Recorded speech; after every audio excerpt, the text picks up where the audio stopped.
Estamos ao vivo. Bom dia, boa tarde, boa noite, meu povo. Como é que vocês estão? Vocês estão bem? Já vai pegando aí seu caderninho, se você gosta de anotar. E hoje nós vamos ler 2 Samuel 11. Vamos começar orando aqui. E vamos embora. Pai, obrigada. Podemos dizer novamente que a sua graça nos alcançou mais um dia. Fazemos agora menção à entrada na sua presença, pedindo a misericórdia do Senhor sobre as nossas vidas, sobre as nossas casas, sobre as nossas famílias. Pedimos a que possam proteger-nos, nossas vidas, nossas casas, nossas famílias, tudo que leva nosso nome. Voltou. Desculpa, gente, foi a internet. Não sei se vocês viram a oração, mas se não viu, não tem problema, porque eu já orei, já tá feito. Isso que é importante no mundo espiritual. Mas foi minha internet, sim. Caiu até aqui. Foi o Wi-Fi aqui de casa. Mas amém, vamos orar. Por isso que eu deixo sempre a Bíblia aqui também, juntinha. Que se acontecer alguma coisa com a internet, a Bíblia está aqui, pronta para nos ajudar.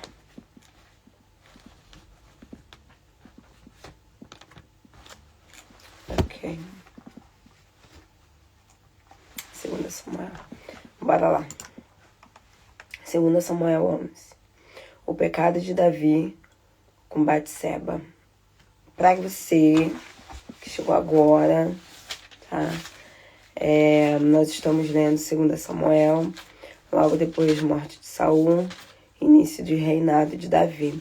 Lembrando que nem sempre a Bíblia vai relatar os acontecimentos cronologicamente. Às vezes sim, às vezes não, tá? Então nem sempre ele vai fazer de ordem cronológica, com ordem cronológica. Então nós vamos ler aqui agora esse versículo que fala sobre isso.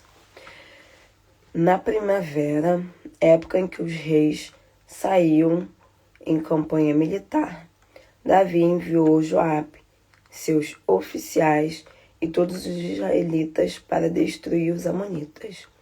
O exército de Joabe atacou a capital Rabá, mas Davi ficou em Jerusalém. Uma tarde, Davi se levantou da cama e foi passear pelo terraço do seu palácio. Dali ele viu uma mulher tomando banho, e a mulher era muito bonita. Então ele mandou chamar os seus oficiais e lhes perguntou quem era aquela mulher. Um deles respondeu: Batseba, filha de Eliom, esposa de Urias. Urias o Heteu. Então, Davi enviou um mensageiro para que trouxessem a mulher. Quando ela chegou, ele se deitou com ela. Depois, ela voltou para casa.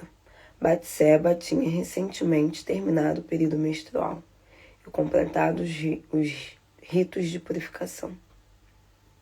Bora lá. Nós sabemos que um período depois ou se você não sabe, tô te falando agora. Pouco após o período menstrual, acontece o período da ovulação. Então, aqui a Bíblia está falando, ela tinha completado os ritos de purificação, que naquela época não pode, na verdade, ter relação sexual enquanto estivesse impura, no caso menstruada, no período. E aí, o período era de 7 dias, após os 7 dias, tinham que realizar todo o período de purificação. Ou seja, Davi pegou ela no período que ela estava ovulando, né? Batseba engravidou e mandou informar Davi que estava grávida. Então Davi enviou esta mensagem a Joabe. Dá só uma pausa aqui rapidinho, gente. O período em que o povo em que a tribo de Israel ia para a guerra era um período de primavera, tá? Então, primavera nós sabemos que dura mais ou menos uns 3 meses. Com certeza foi bem logo no período, no começo, que isso aconteceu. E aí, depois de 1 mês, 2 meses, ela já percebia, óbvio, já sabia pelos sinais do corpo que ela estava grávida. E o marido dela ainda estava na guerra. Então, por isso que ainda estava nesse período em que os guerreiros deveriam ir para a guerra. Então, Davi enviou esta mensagem a Joabe: envie-me Urias, o heteu. E Joabe fez isso. Urias se apresentou, e Davi lhe perguntou como estavam Joabe e os soldados, e como a guerra ia. Gente, meu olho tá assim, ó, porque tá batendo raio de sol, e eu sou muito sensível à claridade. 8. Depois Davi disse a Urias: vá para casa e descanse. Urias saiu do palácio com o presente que o rei tinha lhe dado. Mas Urias não foi para casa. Ele foi dormir na entrada do palácio com os outros servos do rei. Os servos informaram a Davi que Urias não tinha ido para casa.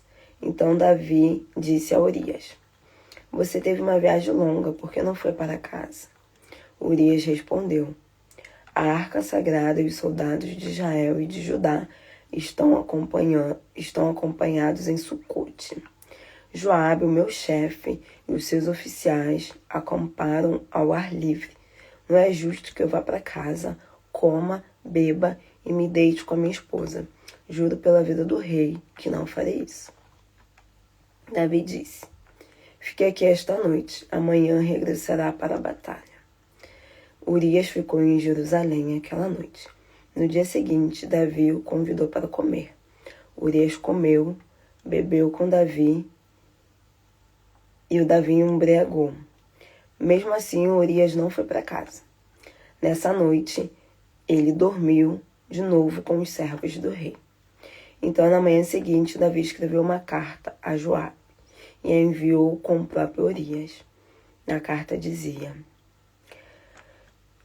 Davi dizia a Joabe que pusesse Urias na frente do combate, onde a luta fosse mais dura, e o que deixasse sozinho, até que fosse morto pelo inimigo. Joabe observou a cidade para ver onde estavam os amonitas mais fortes, e mandou Urias para esse lado. Os homens da cidade foram combater contra Joabe. Alguns dos oficiais de Davi foram mortos, e morreu também Urias, o heteu.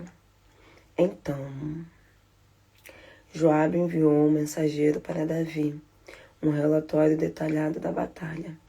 Disse o seguinte ao mensageiro: quando você terminar de dar ao rei o relatório completo, se ele se irritar e perguntar por que é que o exército de Joabe se aproximou tanto da cidade, será que ele não sabe que há homens nas muralhas da cidade para poderem matar os soldados com as flechas? Será que ele não se lembra que uma mulher lançou uma pedra de moinho sobre Abimeleque, o filho de Jeruzebete, em Tebaz, e o matou? Então, porque ele se aproximou tanto da muralha. Se Davi falar isso, então informe também ao rei que o oficial Urias, o heteu, também morreu. O mensageiro foi e disse a Davi tudo que Joabe lhe tinha indicado. Os amonitas nos atacaram no campo. Aqui está um travessão que é a pessoa está lendo para Davi. Os amonitas nos atacaram no campo.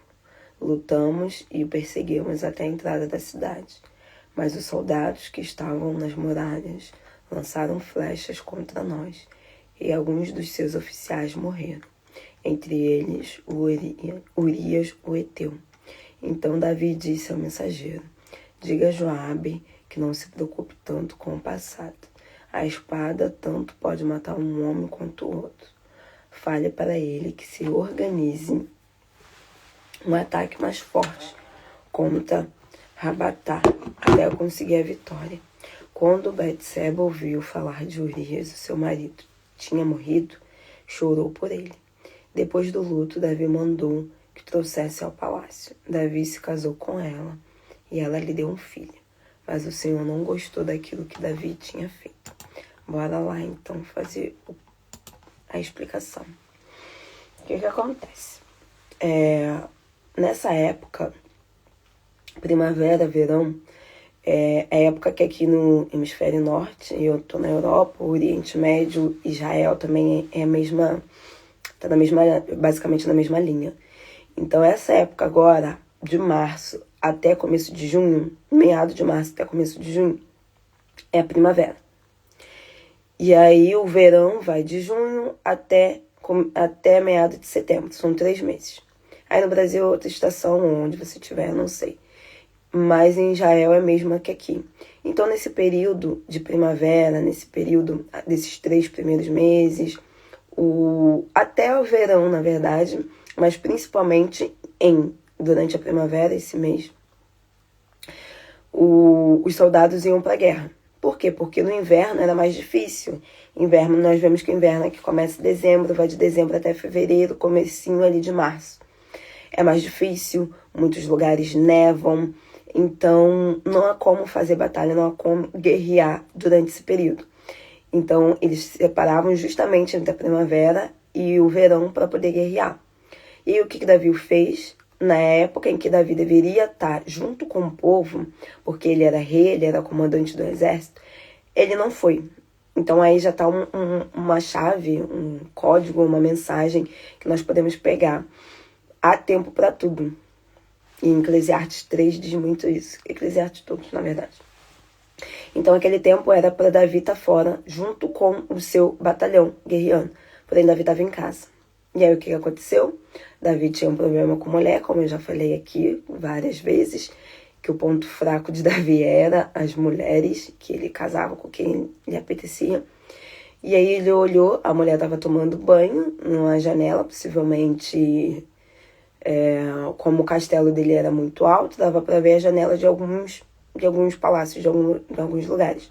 E ele viu Betseba, que era a mulher de Urias, tomando banho, achou ela bonita, gostou dela, mandou chamá-la para ter relação com ela. E aconteceu que ela engravidou, então logo depois, acredito que, 1 mês, 2 meses no máximo, ela já sabia que estava grávida e informou a Davi, enquanto o marido ainda estava na luta.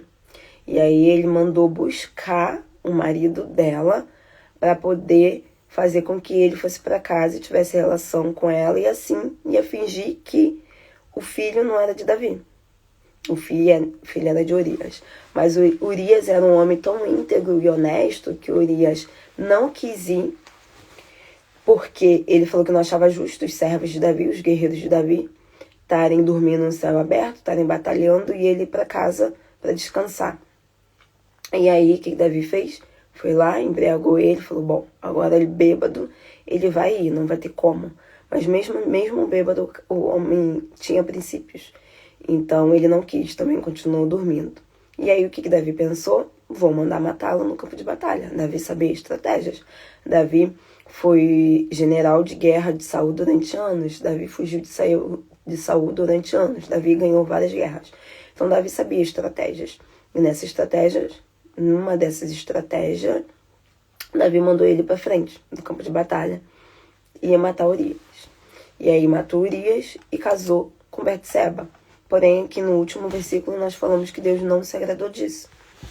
Ela teve um filho e agora nós vamos ver o desenrolar. Mas nesse primeiro capítulo, uma das coisas que nós podemos pegar é: nós temos que fazer as coisas no tempo determinado que tem que ser feito. Porque nós corremos um grande risco de falharmos e acontecer alguma coisa e nós nos desviarmos do que deveria ser, e aí isso nos traz várias consequências depois. Primeiro, Davi não deveria nem estar em casa. Segundo, Davi não deveria chamar a mulher. Então aí Davi errou 2 vezes. Estou fechando aqui para ver se fica menos claridade para mim. Davi errou 2 vezes. Davi cobiçou a mulher do próximo, que na passagem do Senhor diz que não devemos. E Davi era para estar na guerra, era para estar fora de casa, e Davi estava em casa. Então Davi errou nisso, tá? Então que nós venhamos entender que há tempo para tudo. E às vezes Deus nos manda fazer certas coisas e nós perdemos o tempo. E às vezes nós perdemos o tempo e nos distraímos com coisas que não são importantes ou que não deverias. Nisso, meu filho, já acabou. Nisso nós já pecamos, já desobedecemos, o Davi já cometeu um erro aí. Já pecou desobedecendo, que era para ele estar na guerra e ele não foi. E aí depois ele cobiçou a mulher do próximo. Se fosse só cobiçar, tava ruim, mas... E aí ele foi lá e mandou chamar a mulher. Então ele teve relação com a mulher. Mais uma outra consequência. Então ele pecou ali por 2 vezes e aí veio o resultado do pecado dele. Da consumação do pecado dele. Que aí nasceu um filho. Nós vamos ver agora o que vai acontecer no desenrolar. Então, gente, entenda. Deus separa os tempos. Se é para colher, é para colher. Se é para plantar, é para plantar. Se é para ficar em silêncio, é para ficar em silêncio. Se é para agir, é para agir. Onde Deus te mandar, você tem que ir no tempo que Deus mandar. Não é para você ficar em casa quando você deveria estar na batalha. Não é para você fazer uma coisa que Deus não mandou para fazer. Não mandou você fazer. Então, anote isso que é muito, muito importante. Nós temos que saber o tempo de Deus. Se é para fazer, vamos fazer. Se não é para fazer, não vamos fazer. Porque nisso opera a obediência e a desobediência. E aí depois pode vir muitas consequências. Vamos lá, 2 Samuel 12. Deixa eu beber água.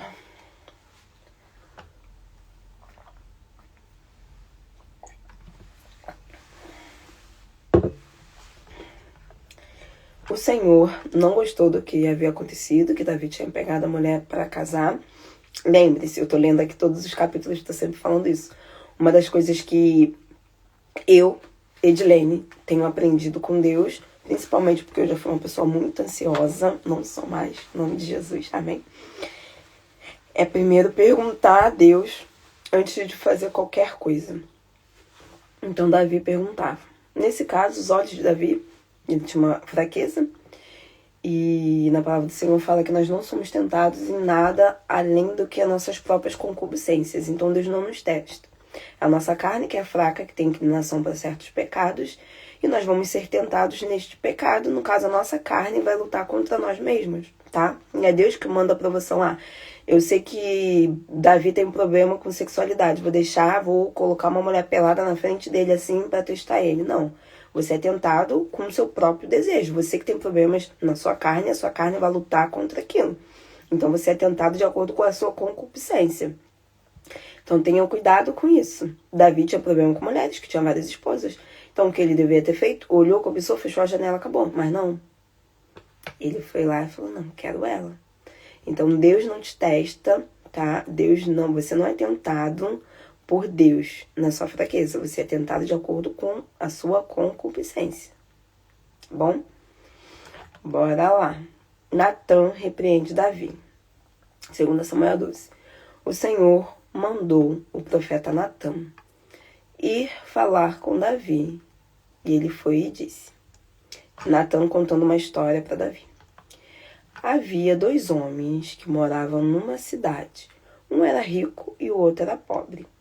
O rico tinha muitas ovelhas e vacas, mas o pobre não tinha nada, a não ser uma pequena ovelha que tinha comprado e criado. A ovelhinha cresceu com ele e com seus filhos na sua própria casa. Ela comia da sua comida, bebia do seu copo, dormia nos seus braços. A ovelha era como uma filha para o pobre. Um dia apareceu um viajante na casa do homem rico. O rico quis preparar algo para o visitante comer, mas não quis matar nenhuma das suas ovelhas, nem das suas vacas. Então matou a ovelhinha do pobre. Davi ficou muito furioso com o homem rico e disse a Natã, juro pelo Senhor que o homem que fez isso merece morrer. Terá que pagar 4 vezes o valor da ovelhinha, porque fez tal coisa e não teve compaixão com o pobre. Então Natã disse a Davi, esse homem é você. O Senhor Deus de Israel diz, eu o escolhi para ser rei de Israel. Livrei você do poder de Saul, dei você a sua família, dei a você a família do seu senhor, entreguei as mulheres dele nos seus braços, fiz você rei de Israel e de Judá, e ainda que você quisesse mais, eu lhe daria mais. Então, por que você desprezou o mandamento do Senhor, que é não cobiçar a mulher do próximo, e outro, não matarás? Então, ele comentou Deus. Por que você desprezou o mandamento do Senhor? Porque fez tão mal a Urias, o Heteu? Por que você deixou que os amonitas o matassem? É como se você mesmo tivesse matado. Por isso também haverá sempre guerra entre a sua família. Gente, anota isso, tá? 11. Por isso também haverá sempre guerra entre a sua família. Você desprezou quando tratou a esposa de Urias como se fosse sua esposa. Agora, eu, o Senhor, garanto que farei com que a sua própria família, anote isso, traga desgraça para você. Diante de você, tirarei as suas mulheres e entregarei a outro homem da sua família. Ele dormirá com elas diante de todos. Você se deitou com Betseba, às escondidas, mas será castigado à vista de todo o povo de Israel. Então Davi disse a Natã, pequei contra o Senhor. E Natã disse a Davi, o Senhor perdoa você deste pecado, você não morrerá. Mas já que desprezou o Senhor, o seu filho morrerá. Então bora lá. O que aconteceu? Davi pecou e cometeu um assassinato e traição. 2 mandamentos, não cobiçará a mulher do próximo, não se deitará com a mulher do próximo e não matarás. Então ele fez 2 dos mandamentos do Senhor. E Deus deixa claro, você fez isso? Então da sua casa jamais se apartará a briga. As suas mulheres vou dar para outros, igual você fez. E aí nós vamos ver mais lá na frente um monte de coisas que aconteceram. Assim, a família de Davi teve inúmeras desgraças. E aí nós vemos as consequências do pecado de Davi. E aí Davi se arrependeu verdadeiramente, falou, pequei contra o Senhor. E Deus falou, ok, eu te perdoo. Porém, o fruto desse pecado, que é essa criança, vai morrer. E aí Deus vai lá e fala que vai matar o filho dele, que não é um filho legítimo e que é a consequência do pecado. Ai, gente, a criança era inocente. Sim, a criança era inocente, com certeza. E Deus com certeza recebeu essa criança com ele. Porém, era fruto de um pecado. E na Bíblia, filho é bênção, filho é filho é riqueza, filho é bênção, filho é perpetuar o nome, tá? Só que neste caso, como era o primeiro filho, e naquela época, quando se casava com a mulher, depois que o marido morreu e perdeu a linhagem, um parente poderia vir e pegar a mulher para casar, para que a linhagem do homem se perpetuasse. Só que a linhagem de Urias não ia se perpetuar, por quê? Porque Davi traiu Urias. Então não tinha como aquela criança nascer também, tá? Nós já vimos esse caso várias vezes, por exemplo, lá em Ruth, em outros também, em que a mulher casa com o homem morre, e aí eles dão um irmão, o parente, para perpetuar a linhagem do cara que morreu. Só que nesse caso não tinha como, não era certo, porque Davi traiu. Foi através de um fruto de traição. Então não seria a descendência de Urias que ia perpetuar e outra. A criança foi fruto de semente de um adultério. E Deus levou essa criança para si. Então, consequência mais uma vez de um pecado. Bora lá terminar. A morte do filho de Davi e Betseba. Depois disso, Natã voltou para casa. Então o Senhor fez com que o filho de Davi, que teve com a esposa de Urias, ficasse muito doente. Davi orou muito a Deus pelo menino e não quis comer, nem beber, nem nada. Foi para casa e passou a noite deitado no chão, orando. Os líderes da sua família tentaram levantá-lo, mas ele não quis se levantar nem comer com eles. No 7º dia, um menino morreu. Os servos de Davi tiveram medo.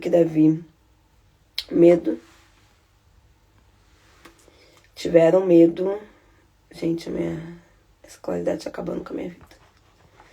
Com a minha vida não, com a minha leitura. Vou ler de novo. No 7º dia, o menino morreu. Os servos de Davi tiveram medo de lhe dizer que o menino tinha morrido, porque pensavam que ele poderia fazer algum mal a si mesmo, já que quando o menino ainda era vivo, ele tinha se recusado a ser consolado. Mas Davi, ao ver que seus servos falavam entre eles em voz baixa, compreendeu que o menino tinha morrido. Então perguntou aos servos: o menino morreu? Os servos responderam: sim, morreu. Então Davi se levantou, tomou um banho, mudou a roupa e foi adorar o Senhor no templo. Depois disso, regressou para sua casa e pediu aos seus servos que lhe dessem comida. Então os servos lhe perguntaram: quando o menino estava vivo, o Senhor chorava e não queria comer. Mas agora que ele está morto, o Senhor se levanta e come. Como é possível isso? E Davi respondeu: quando o menino estava vivo, jejuei, orei, chorei, porque pensei: quem sabe, talvez o Senhor se compadeça de mim e tenha misericórdia e deixe o menino viver. Mas agora que o menino morreu, por que eu não vou comer? Já não há nada que eu possa fazer para lhe dar vida. Um dia eu irei para onde ele está, mas ele não pode voltar para mim. Depois, Davi foi consolar sua esposa Betseba e se deitou com ela. Betseba ficou grávida de novo e teve um outro filho, a quem Davi chamou de Salomão. O Senhor amou o menino e enviou o profeta Natã para dizer que desse o nome de Gedidas à criança. O que é Gedidas?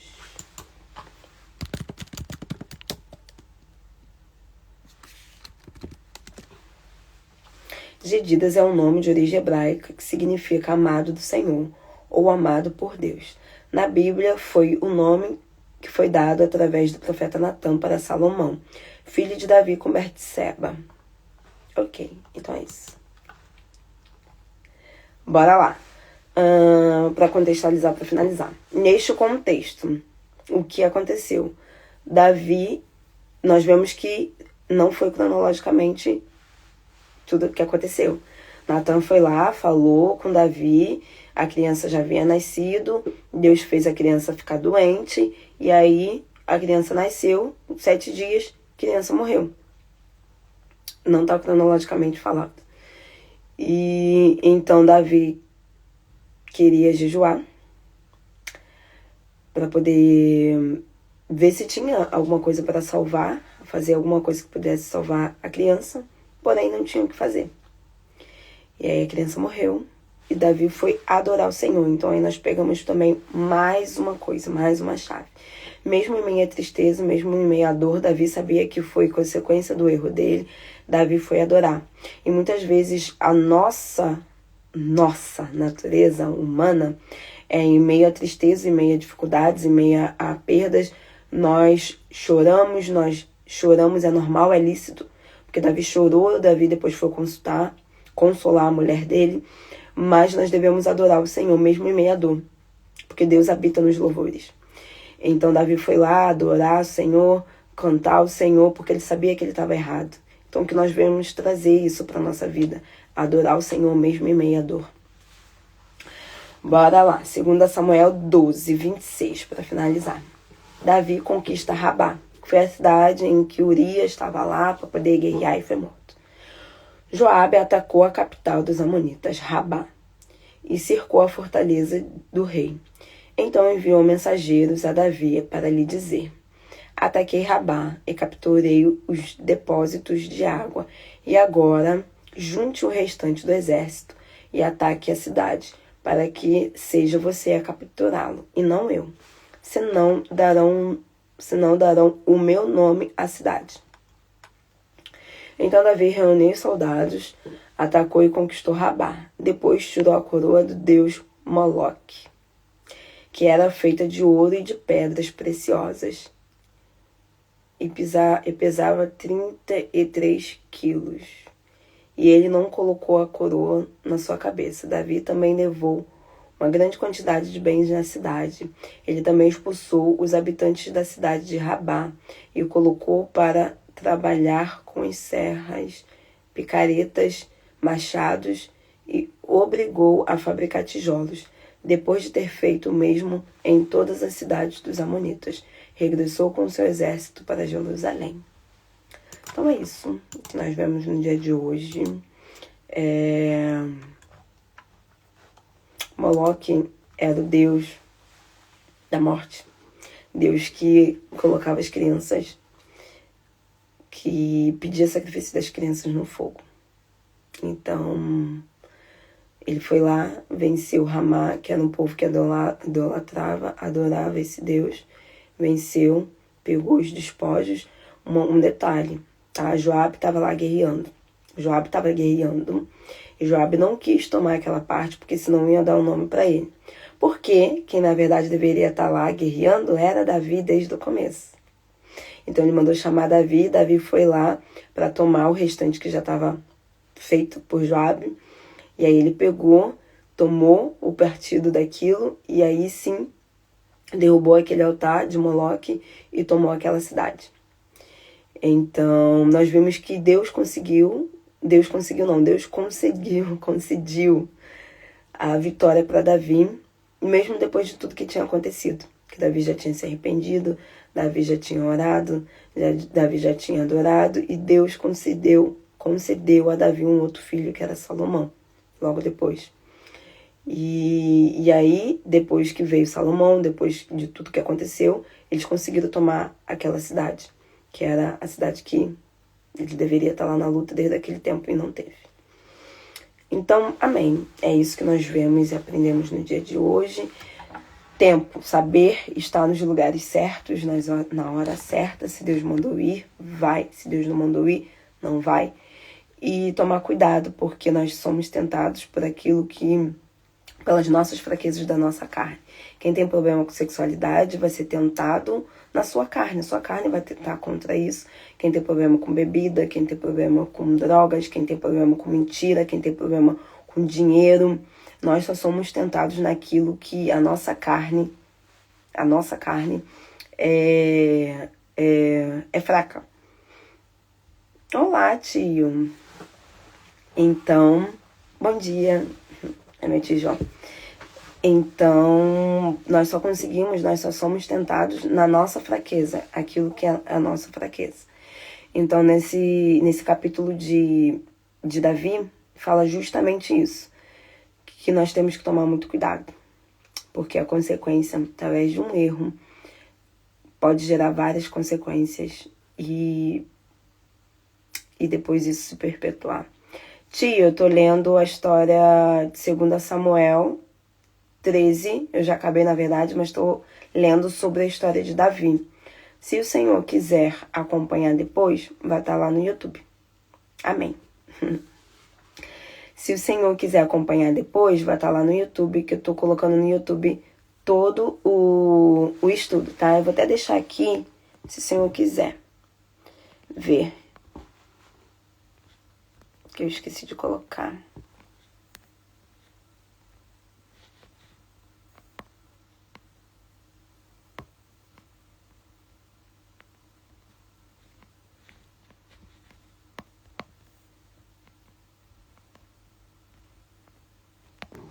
Ok. Vai estar lá no YouTube, se o senhor quiser acompanhar depois, quiser ver tudo depois. Reino de Deus 1, tá bom? E aí tô lendo a história de Davi. Então, para finalizar, nós vemos que aqui na Bíblia Deus não esconde nenhum relato das coisas ruins ou das coisas erradas que aconteceram. Nós vemos que Davi falhou, Davi cometeu um homicídio, Davi cometeu um adultério, e aí por conta disso Deus foi lá e tirou o filho dele e falou que a desgraça jamais se apartaria da casa dele. Então mais lá pra frente nós vamos ver que acontece muitas coisas entre os filhos de Davi, se levantar contra Davi, irmão querer ter relação com irmão matar irmão. Então o Senhor falou que a desgraça não se apartaria da casa de Davi justamente porque ele cometeu aquele pecado. E aí, diante disso, mesmo assim, o Senhor teve misericórdia de Davi, porque ele amava Davi, e ele deu a Davi um segundo filho, com Betseba, que foi Salomão, e Deus se agradou de Salomão, Deus amou Salomão. Então, mesmo assim, Deus teve misericórdia de Davi, mesmo mediante os erros dele, a fraqueza dele. E Deus permitiu que ele tivesse um filho, que foi o cara mais inteligente da humanidade, e o reinado de Salomão foi um reino bom. Mas mesmo assim nós vemos consequências depois. Porque, assim como Davi tinha problema com sexualidade, tinha problema com mulher, Salomão também. O Salomão teve 1000 mulheres. Então, essa parte desse espírito, essa parte espiritual, que também não venho falar aqui com vocês, que é muito mais profundo, não se apartou da casa de Davi. Davi tinha problema com mulheres, os filhos também tiveram. Então, nós vemos aí uma maldição geracional que veio de Davi e passou para os seus filhos. Davi foi lá e cometeu um suicídio. Na verdade, ele cometeu um assassinato. E aí nós vamos ver que os filhos de Davi também cometeram assassinatos. Então, essa maldição geracional começou em Davi, que Davi abriu a porta, se perpetuou até a linhagem de Davi mais para frente. Foi uma maldição que entrou através do pecado de Davi, tá? Então, nós temos que tomar muito cuidado, como eu falei. Davi, na verdade, Deus não tentou Davi. Davi, ele foi tentado de acordo com a concupiscência dele, que ele tinha problema com mulher. Então, a partir do momento que ele olhou Betseba da janela, ele pecou. Ele poderia ter ficado só no olhar, pecou, viu, tá bom. Mas não, ele cometeu o ato. Então, foi pior ainda a consequência. Então, que nós devemos tomar cuidado. E hoje, especialmente, pedir a Deus para que Deus limpe os nossos olhos. Pedir a Deus também revelação de qual é, talvez, a área das nossas vidas que nós temos mais fragilidades em sermos tentados, porque todos nós temos uma área da nossa vida que nós somos tentados. E perguntar a Deus, qual é a área da minha vida que eu sou tentado? O que eu preciso fazer para melhorar? Aonde eu preciso confessar? O que eu preciso limpar? O que eu preciso deixar? O que eu preciso remir? Para lá na frente essa área não me levar a pecar e a cometer um pecado muito sério, que vai abrir uma brecha, uma porta grande, para que mais à frente, tanto na minha casa, quanto nos meus filhos, nos meus netos, e tanto faz, sofrerem por essa consequência e esse pecado permanecer estragando, arruinando toda a linhagem da minha vida, da minha família. Então, gente, isso é muito sério. Isso é muito sério.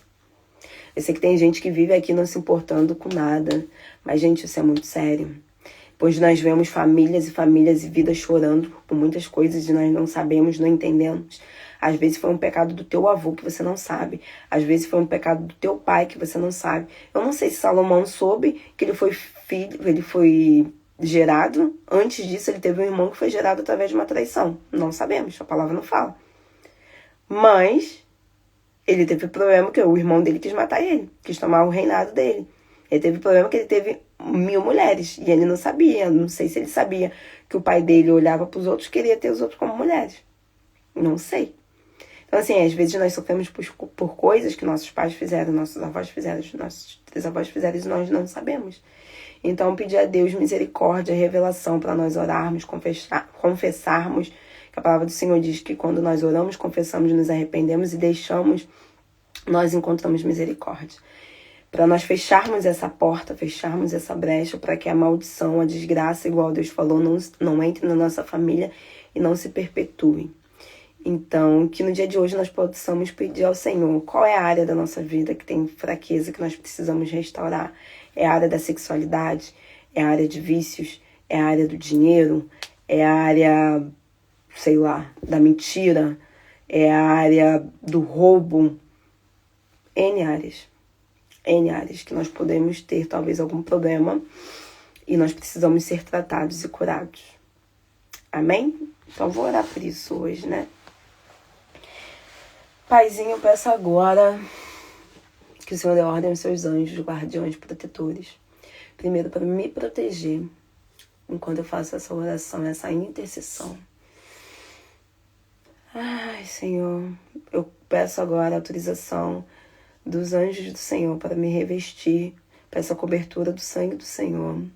Peço a revestimenta do Senhor. Peço as armaduras necessárias agora para entrar nesse campo de batalha. Senhor, eu oro agora, pedindo misericórdia do Senhor, confessando os nossos pecados de adultério, nossos pecados de fornicação, nossos pecados de mentira, de roubo, nossos pecados de lascívia, de luxúria, de contenda, de fofoca. nossos pecados de mentira, nossos pecados de roubo, que o Senhor venha nos perdoar, Pai, nos perdoa. Tenha misericórdia das nossas vidas, tenha misericórdia porque nós olhamos para as pessoas com um olhar que não deveríamos olhar. Tenha misericórdia, meu Pai, dos nossos pecados, porque nós falamos o que não deveríamos falar. Nós mentimos quando deveríamos falar a verdade. Nós fofocamos quando nós deveríamos guardar. Nós falamos calúnias, blasfêmias, quando nós deveríamos ficar calados. Nós fumamos, nós roubamos, nós bebemos, nós fazemos coisas que não deveríamos fazer. Eu te peço perdão nessa manhã, perdão pelos nossos pecados, perdão porque nós somos fracos, nós somos egocêntricos, nós somos mentirosos, nós somos fofoqueiros, nós somos orgulhosos, nós somos soberbos, nós somos mentirosos, nós somos gananciosos, nós somos muitas coisas ruins, Pai. Eu te peço perdão neste momento. Perdoe-nos, meu Pai. A palavra do Senhor diz que quando nós confessamos, nós admitimos, nós achamos misericórdia perante o Senhor e o inimigo não tem mais acesso para usar isso contra nós. Então eu peço, tenha misericórdia das nossas vidas, misericórdia porque nossos pais mataram, derramaram sangue inocente, igual Davi fez. Nossos pais se prostituíram por outros deuses, nossos pais cometeram adultério, cometeram fornicação. Eu te peço perdão, Pai. Perdoe-nos, Senhor, desses pecados. Não impute, meu Pai, o pecado, o erro deles sobre as nossas vidas, sobre as nossas casas, sobre as nossas famílias, sobre a nossa geração. Eu te peço hoje a misericórdia do Senhor, que a misericórdia do Senhor venha recorrer sobre cada pessoa que está aqui nesse momento, seja na live, seja através do YouTube, que o Espírito do Senhor de revelação, assim como o Senhor tem feito comigo todos os dias, o Senhor tem trazido revelações de pecados dos meus antepassados. Eu oro agora para que a misericórdia do Senhor encontre a vida de cada pessoa que está aqui neste momento no YouTube, que eles possam ter revelação através de sonho, através de profetas, através de visão, revelação do Espírito Santo do Senhor de pecados cometidos que precisam ser tratados, de altares que precisam ser reparados, seja na área sexual, seja na área financeira, seja na área social, na área da saúde, em todas as áreas da vida deles. Espírito de revelação, eu oro para que venha ter revelação sobre a vida dessas pessoas, sobre a vida dos seus filhos, que eles venham entender, ter revelação, conhecimento da palavra, que o Senhor venha se manifestar, para que eles possam orar, para que eles possam reparar esse altar de iniquidade, para que eles possam confessar esses pecados, para que haja restauração nesses lares, nessas vidas, nessas famílias, para que possa haver renovo, para que o Senhor possa remir, porque a palavra do Senhor diz que o Senhor não se agrada, Pai, de pecados, não se agrada dessas coisas. Então eu peço agora o Espírito de revelação sobre essas vidas, sobre essas famílias, sobre essas casas, para que durante a madrugada, para que durante o dia, para que durante a manhã nós possamos orar, confessando o pecado dos nossos antepassados, confessando primeiro os nossos pecados, se eu me prostituí, se eu roubei, se eu forniquei antes do casamento, se eu traí, se eu matei alguém, se eu roubei alguém, se tudo de injustiça, se eu roubei, se eu fui viciado em alguma área, se eu vi pornografia, se eu matei alguém, se eu me masturbei, tudo, Senhor, que eu cometi, que nós cometemos, eu peço que o Espírito do Senhor nos dê revelação, para que nós venhamos orar perante o Senhor, para que nós venhamos confessar perante o Senhor, para que esse altar seja reparado, e assim nós possamos restaurar os altares dos nossos antepassados, também pedindo misericórdia, para que essa maldição, para que isso não se acarrete, não se chegue a nós, não se perpetue, não se pendure na nossa família, porque a palavra do Senhor é clara e nós lemos anteriormente que a misericórdia se estende até 1000 gerações, mas também o pecado vem acompanhando da 3ª até a 4ª geração. Então que nós tenhamos essa revelação para entender que é necessário confessar esses pecados, fechar essas portas para que não venha atingir as nossas casas, as nossas vidas, as nossas famílias. Eu intercedo, meu Pai, por esse povo, pedindo perdão, pedindo misericórdia do Senhor, em nome de Jesus, em nome de Jesus. Eu oro agora, Pai, para que o Senhor nos tire dessa dimensão de guerra, para que o Senhor venha guardar nossas vidas, guardar nossas famílias, que o Senhor nos tire toda essa armadura que nós usamos agora no mundo espiritual e que for necessário passar pela água, passe pela água, pelo fogo do Espírito Santo, pelo ar, mas que nós possamos ser restaurados, lavados pela água do Senhor, aquela água, aquele rio que flui, rio de águas vivas, que nós possamos agora estar limpos, sendo limpos por essa água que nos traz paz, nos leve a paz do Senhor, tendo certeza que o Senhor guerreou nessa guerra, que o Senhor guerreou essa guerra, que nós possamos estar guardados debaixo das asas do Senhor, protegido debaixo das asas do Senhor, que no nome do Senhor Jesus Cristo, o Espírito de revelação, o Espírito de entendimento venha permanecer conosco e nós venhamos ser guardados, revestidos, protegidos debaixo das suas asas, que essa palavra venha gerar transformação, que essa palavra venha nos confrontar, o que nós precisamos ser mudados, em nome de Jesus. Amém. Amém? Um pouquinho de intercessão agora. Amém. Deus permaneça conosco na minha vida, na minha casa, na minha família, na vida de cada pessoa agora. Que nós possamos sair dessa dimensão de guerra, de luta e possamos entrar na dimensão da paz do Senhor, guardados debaixo das asas do Senhor, que nós venhamos ter o refrigério do Senhor na nossa casa, na nossa mente, em nome de Jesus. Gente,